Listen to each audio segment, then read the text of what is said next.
నమస్తే, welcome to our channel. నేను మీ ప్రియాంకారం.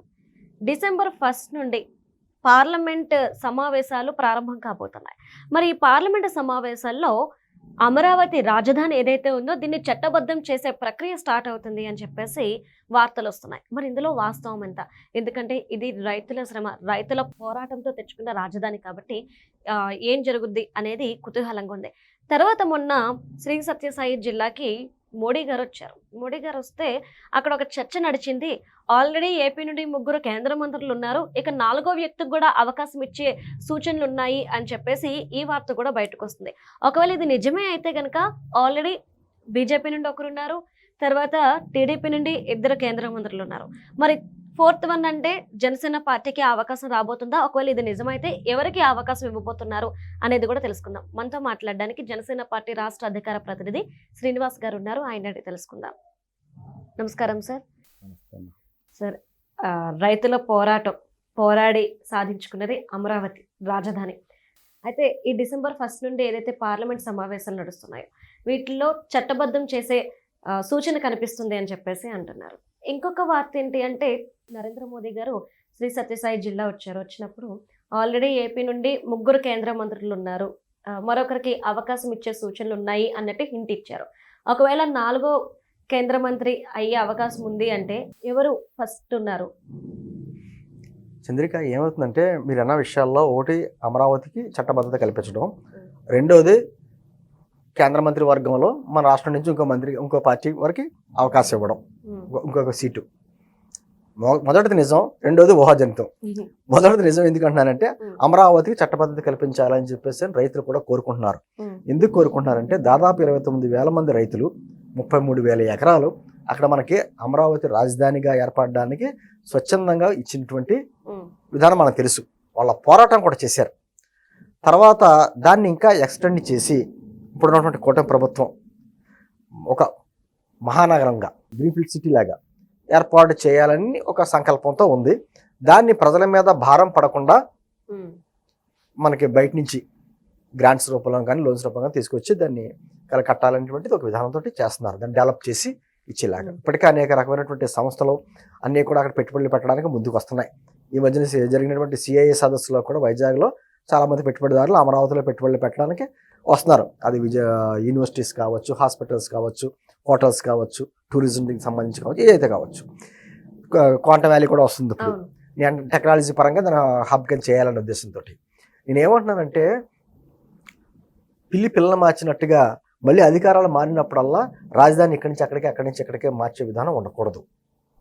ఎందుకంటే ఆంధ్రప్రదేశ్ ప్రజల శాశ్వత రాజధాని కావాలంటే ఒక కళ ప్రజలకి. గతంలో ఎన్ని సందర్భాల్లో చూశారు, పోరాటాల ఫలితంగా మనం చెన్నై నుంచి కర్నూలు వచ్చాం, కర్నూలు నుంచి హైదరాబాద్ వచ్చాం, హైదరాబాద్ వచ్చి అమరావతిని వస్తున్నాం. మరి ఇలా తిరుగుతూ ఉంటామా? రేపు వద్దున జగన్మోహన్ రెడ్డి గారు లాంటి నాయకత్వం ఏమైనా వచ్చిందనుకో, ఆయన ఎక్కలేదు. అటువంటి మూర్ఖులు ఏమైనా భవిష్యత్తులో వచ్చాడనుకో, నేను ఎక్కడి నుంచి తీసేస్తాను, ఇంకో చోట పెడతాను అంటే ఎలా? వాళ్ళ త్యాగానికి ఫలితం ఏముంటుంది రైతులకి? అందులోనే రాజధాని అటు ఇటు మార్చడం అంత తప్పు, బ్లండర్ మిస్టేక్ ఇంకోటి ఉండదు. తొగ్లక్ పాలన అంటారు చూసారా, తొగ్లక్ మార్చేవాడు అప్పట్లో. అటువంటిది ఉండకూడదు. అంటే మేము ఇచ్చిన భూములకి మా భవిష్యత్ తరాలు కూడా చక్కగా మా రాజధానిని గర్వంగా చెప్పుకోవాలి, డెవలప్మెంట్ అవ్వాలి అంటే ఇది శాశ్వత రాజధానిగా ఉండాలనే ఉద్దేశంతో దాన్ని పార్లమెంట్లో చట్టబద్ధత చేస్తేనే దానికి విలువ ఉంటుందని రైతులు కూడా కోరడం. అది ప్రజలందరూ, రైతులనే కాదు ఆంధ్రప్రదేశ్ ప్రజల కోరిక అది. దానికి తగ్గట్టుగానే ఇప్పుడు డిసెంబర్ 1 నుంచి జరగబోయే పార్లమెంట్ సమావేశాల్లో అమరావతి రాజధానిగా చట్టబద్ధత చేకూరుస్తారు అనేటువంటిది వార్తలు వస్తున్నాయి. ఖచ్చితంగా ఉండొచ్చు కూడా. ఏ రోజు ఏ డేట్ అని మనం చెప్పలేం, కానీ అది ఉండొచ్చు. ఎందుకంటే ఇప్పటికే మీరు చూస్తుంటే ఆర్బీఐ లాంటి హెడ్ క్వార్టర్స్ అన్ని అమరావతికి వస్తున్నాయి. ఇప్పుడు ఆర్బీఐ హెడ్ క్వార్టర్ ఒక స్టేట్లో ఎక్కడ పెడుతుంది? రాజధానికి దగ్గరే పెడుతుంది. ఆల్రెడీ అమరావతి రాజధానికి కేంద్ర ప్రభుత్వం గుర్తించింది, నిధులు ఇస్తుంది. అదేవిధంగా రాష్ట్ర ప్రభుత్వం ఎక్కడి నుంచి నిధులు సమీకరిస్తుంటే హామీగా ఉంటుంది. తర్వాత ఇంత డెవలప్ చేసే టైంలో దానికి చట్టబద్ధత వచ్చింది అనుకోండి, దానికి ఎవరో అటు ఇటు మార్చడానికి, లేకపోతే 3 రాజధానులని, ఆ రాజధాని ఈ రాజధాని మాటలు మార్చడానికి అవకాశం ఉండదు. క్యాపిటల్గా అలా ఉంటుంది. ఎందుకంటే మనకి ఏదైతే 13 రాజధానులు మారామన్నప్పటికీ మన ఆంధ్రులకి మొట్టమొదటి రాజధాని ఇప్పుడు కడుతున్నటువంటి అమరావతి ప్రాంతంలో ఉన్నటువంటి శ్రీకాకుళం. అప్పట్లో శాతవాహనుల టైంలో ఆంధ్రుల చరిత్ర చూసినప్పుడు అవును. మళ్ళీ తిరిగి శతాబ్దాలు తిరిగి మనం ఎక్కడైతే మొదలు పెట్టామో అక్కడికే చేరుకున్నాం. అవును. ఒక రాజధాని రాష్ట్రానికి మధ్యలో అందరికి అనుకూలంగా ఉన్నటువంటి ఒక రాజధాని కట్టాలని చెప్పి ప్రభుత్వం నిర్ణయించినప్పుడు, దానికి అన్ని పార్టీలు సమ్మతం తెలిపినప్పుడు, ప్రజలందరూ హర్షం వ్యక్తం చేసినప్పుడు దాన్ని ఏదో రకంగా డెవలప్ చేసుకుంటూ వెళ్తూ ఉండి, అంటే ప్రజల మీద భారం పడకుండా, అదేవిధంగా కేవలం రాజధాని మీద దృష్టి పెట్టకుండా రాష్ట్రం అంతా కూడా అభివృద్ధి ఏ విధంగా వికేంద్రించగలదు అనే దాని మీద దృష్టి పెడతా ఉంటా చేస్తున్నటువంటి కార్యక్రమం ఇది ఉందనుకో, దీనికి భవిష్యత్తులో కూడా విఘాతం కలగకూడదు. ప్రభుత్వాలు ఇప్పుడు ఉంటాయమ్మా, మారుతూ ఉంటాయి, రకరకాలుగా ఉంటాయి, వ్యక్తులు మారుతూ ఉంటారు, కానీ ఇది శాశ్వతంగా ఉండవలసినటువంటిది రాజధాని. కాబట్టి దానికి చట్టబద్ధత కల్పించాలని చెప్పి రాజధాని ప్రజలు కోరుకుంటున్నారు, రాష్ట్ర ప్రజలు కోరుకుంటున్నారు. వాళ్ళ కోరినా కోరకపోయినా కూడా అది ఒక బాధ్యత కేంద్ర ప్రభుత్వాన్ని. ఎందుకంటే గుర్తించిన తర్వాత దానికి చట్టబద్ధత కల్పించాలి, మరోసారి భవిష్యత్తులో ఎటువంటి ఇబ్బంది లేకుండా. సరే, మీరు అడిగిన దానికి ఇంకొక ప్రశ్న ఏంటంటే, మళ్ళీ త్వరలో కేంద్ర మంత్రివర్గం పునర్వ్యవస్థీకరణ చేస్తున్నారు, మంత్రివర్గ విస్తరణ చేస్తున్నారు. కాబట్టి దానిలో భాగంగానే ఆంధ్రప్రదేశ్కి ఆల్రెడీ 3 మంత్రులు ఉన్నారు కదా, ఇంకో మంత్రి పదవికి అవకాశం ఉంది. కాబట్టి ఏ పార్టీకి ఇస్తారు అనేది అది మన మోదీ గారు పుట్టపర్తి వచ్చినప్పుడు కూడా చర్చ వచ్చింది అన్నట్టుగా చాలా బయట వార్తలు వస్తున్నాయి. మరి వాస్తవం ఏంటనేది ఇంకా తెలీదు. ఎందుకంటే ఆల్రెడీ బీజేపీకి చెందినటువంటి శ్రీనివాస్ వర్మ గారు కేంద్ర మంత్రిగా ఉన్నారు, తెలుగుదేశం పార్టీ నుంచి పెమ్మసాని గారును రామ్మోహన్ రెడ్డి గారు ఇద్దరు ఉన్నారు కేంద్ర మంత్రులుగా. ఇంకొక అవకాశం ఇస్తే జనసేనకి ఇస్తారని చెప్పేసి ఒక వాద, ఇంకొక లేదు తెలుగుదేశం పార్టీకి ఇంకొక ఎక్స్ట్రా పెరుగుతుంది మరో వాద, ఇవే ఉన్నాయి. ఏది ఏమైనా పార్టీ అధినేతలు చంద్రబాబు గారు, పవన్ కళ్యాణ్ గారు అదే సందర్భంలో మోదీ గారితో కూర్చుని ఏదైనా అవకాశం ఉంటే మనకి ఎక్స్ట్రా ఇంకో మంత్రి పదవి వస్తే ఏ పార్టీ కావాలంటే వాళ్ళు డిసైడ్ చేస్తారు. వాళ్ళ నోటంటా వచ్చి ప్రకటన వచ్చే వరకు కూడా మనకు వాస్తవాలు తెలియవు, అన్ని ఊహాగానాలే. కానీ ఏదైనా వస్తే మంచిదేగా. మన రాష్ట్రానికి ఇంకో మంత్రి పదవి వచ్చిందనుకో, అది మనకే గర్వమే, మనకు నిధులు వస్తాయని చెప్పి ఆశ ఉంటుంది. ఎందుకంటే గతంలో కూడా ఆ బెంగాల్ నుంచి లేకపోతే బీహార్ నుంచి రైల్వే మంత్రులు అయ్యేవారు. రైల్వే మంత్రులు అయితే వాళ్ళకి సంబంధించిన చక్కగా తెచ్చుకునేవారు. అలాగే మన రాష్ట్రానికి సంబంధించి కూడా ఏమన్నా అటువంటి మంచి పదవి, పెద్ద పదవి, క్యాబినెట్ హోదా ఏదైనా వచ్చిందనుకో రాష్ట్రానికే మంచిదే, మన వాళ్ళని చెప్పుకుంటాం.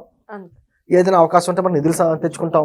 ఎందుకంటే ఇప్పుడిప్పుడే మనం రాష్ట్రం ఒడిదుడుకులు దాటుకుని పైకి వెళ్తుంది. కాబట్టి అటువంటి ఎంతో సహకారం కావాలి. ఒక పారిశ్రామికవేత్తల సహకారం కావాలి, ప్రజల సహకారం కావాలి, కేంద్ర ప్రభుత్వ సహకారం కావాలి, ఎన్ని కావాలి. కాబట్టి ఖచ్చితంగా అటువంటి అవకాశం వస్తే మాత్రం మన నాయకులు వదులుకోరు, జరుగుద్ది. కానీ ఎప్పుడు ఏంటి అన్నది మనకు తెలియదు. ఏదేమైనా రాష్ట్రానికి ఒక మంచి రోజులు వస్తున్నాయి. ఆంధ్రప్రదేశ్ ప్రజలు కూడా ఓపికగా ఈ జరుగుతున్నటువంటి అభివృద్ధిని చూడాలి, అభివృద్ధి వికేంద్రీకరణ చక్కగా చూడాలి, ఒకే చోట కేంద్రీకృతం చేయకుండా చేస్తున్న విధానం చూడాలి.